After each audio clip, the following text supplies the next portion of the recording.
The first piece I'm...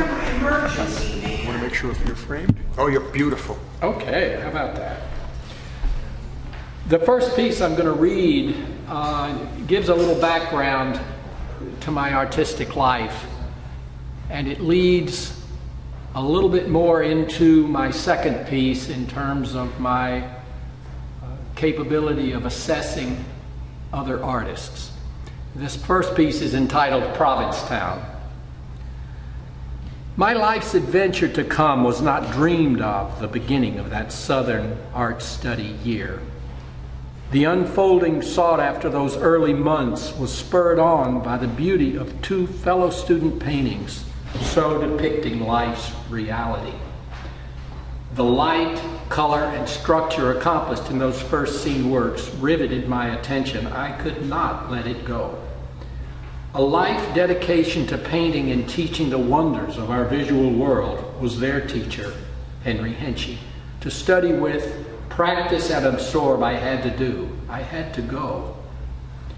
Provincetown, I'd never heard of, but that was my destination, my future, and my life to become.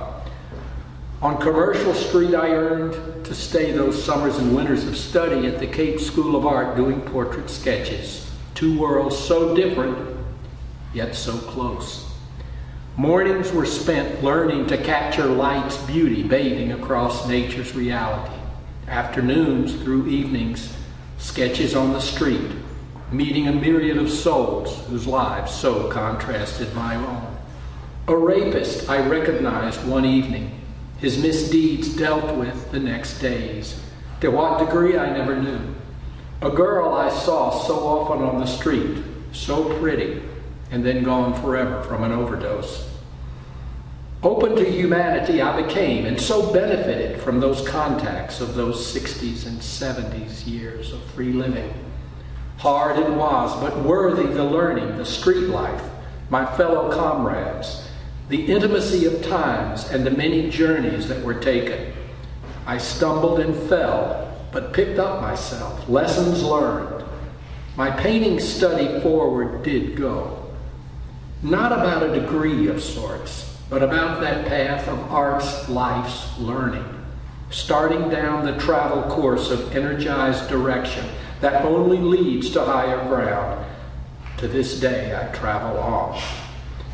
The winters I stayed in Provincetown were the culmination of study.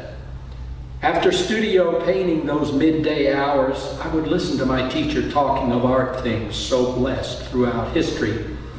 I think back those 50 years ago, and at times tears still run down my cheeks. To Provincetown I have been back. My memories are there with my spirit, but it's not the same, nor will it ever be again.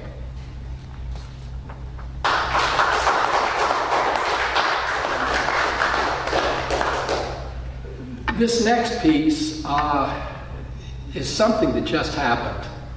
Wednesday morning I was reading my emails and I got a promotion from the Housatonic Community College in Bridgeport, Connecticut. And I had done a presentation and had a showing in a gallery there a couple of years ago. And the images I saw on this promotion announcement for a reception being held actually Wednesday afternoon blew my mind. And I said, gosh, I've got to go to this. I had no idea who the artist was. But the works were magnificent. I'm a figurative painter, and these were figurative works. And this piece is actually my remembering how I was moved so by this show and by the artist. It's entitled An Artist of the Future. Statements made need to be done in this society. Reaching awkwardly inside we must do, years in the making, nonetheless surface they do. The time is now to state and be heard, to be seen, acted upon, and reality boosted to a higher place. A creative woman I met a day ago it was, so natural in demeanor, but beneath her surface is the broad woman of tomorrow, for us all to learn that rigorous pathway for an expanded future. A monumental visual artist she is, but her statements in paint, in hearing not only of her methods, but of who she has become as a caring mother, lending a helping, outreaching hand to others through her artworks of magnificence, is her righteous path. Many of her life-size paintings are of herself, so pushed to make that warranted statement. A woman's true beauty is her natural self, who she is and has become. Her self-paintings, full figure, life-size, many posed in the nude. She did both front and back were idealized and pushed to development by having plastic surgeon discussions. He who altered and changed facial features, added breast implants, did stomach, buttock reductions. On her own nude body and face, the surgeon drew procedure incision marks. A woman's true beauty is her natural self, who she is and has become, not plastic renditions of Barbie doll existence, illuminating the so-called perfect woman creature of today. These surgical markings are shown in her paintings verbatim and are unforgettable. The grit and determined conscientious strength to make this statement is a wonder in itself. These painted images of self in this world of today so explode her modern-day femininity to her audience, women and men alike. A woman's true beauty is her natural self. Her visual statement will have a lasting effect on me, not only as the artist I am today, but of the human being I will hopefully be tomorrow.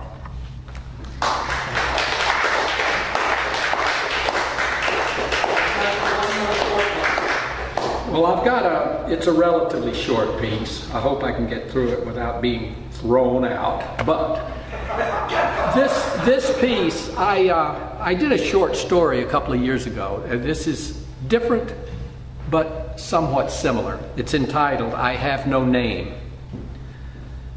I have no name. I am the who and what of any given time. Walking wherever this June 12th leads me, I search for the body beautiful, that sexual innuendo of movement, and the shapes so graphically presented to my open mind. Physical motion, mentally moving into touch, so stimulates my dreams into the reality of possibility. Out and around I am this day, looking to bridge that gap of nothingness so hindering this life of my living day after day. Finding a body and mind for fulfillment at its highest peak is my mission, and I will succeed at any cost. Evening is fast approaching, and my inner body is full of anticipation. Down this street that I have never been before, I see an animated figure full of life, holding loosely to those sexual juices of oncoming enjoyment, a rotating hip, swaying walk that I visually cannot let go of. The very thought of intimacy carries me further into recognizing this reality. Tonight is just another night. I am looking at the person of my sexual dreams by herself, less than 20 feet to my left, a hypnotizing reality that will develop into an explosion of moans and groans. As I approach this body beautiful, a soft hand touch below the waist will need no further introduction, leading into a gracious sharing of coming together intimacy. Touching her buttocks, softly feeling that inner pathway gives me the response I knew I would receive, a throaty groan of initial collapse as she leans against the building's wall, opening her thighs further as my searching deepens. Her dress deliciously rides up her thigh as she raises her leg and turns toward me. With my other hand softly stroking her neck, I want her so to acknowledge my arousal. An empty street offering this alley of quietness is the perfect spot. As minutes fly by, an erotic orgasm grabs us both as we slide down the wall to the alley floor. She has relaxed quietly with a soft expulsion of breath leaning against my breasts. I gently kiss her forehead, slowly get to my feet, and thankfully walk away into the darkness of night, feeling alive. Heading back to from where I came, I make sure my skirt is straight and that my bra covers my pleasure parts. Once again, I have found my life's pathway, even higher this time than before. The next day, the New York Times breaking story, Tuesday, June 13th. The fifth body has been found in Queens. An unidentified young woman strangled and sexually assaulted just like the others. No more information at this time. Police strongly suggest you be careful and do not go out by yourself. A sexual predator is on the loose. He is thought to be in his middle 20s, early 30s. Thank you.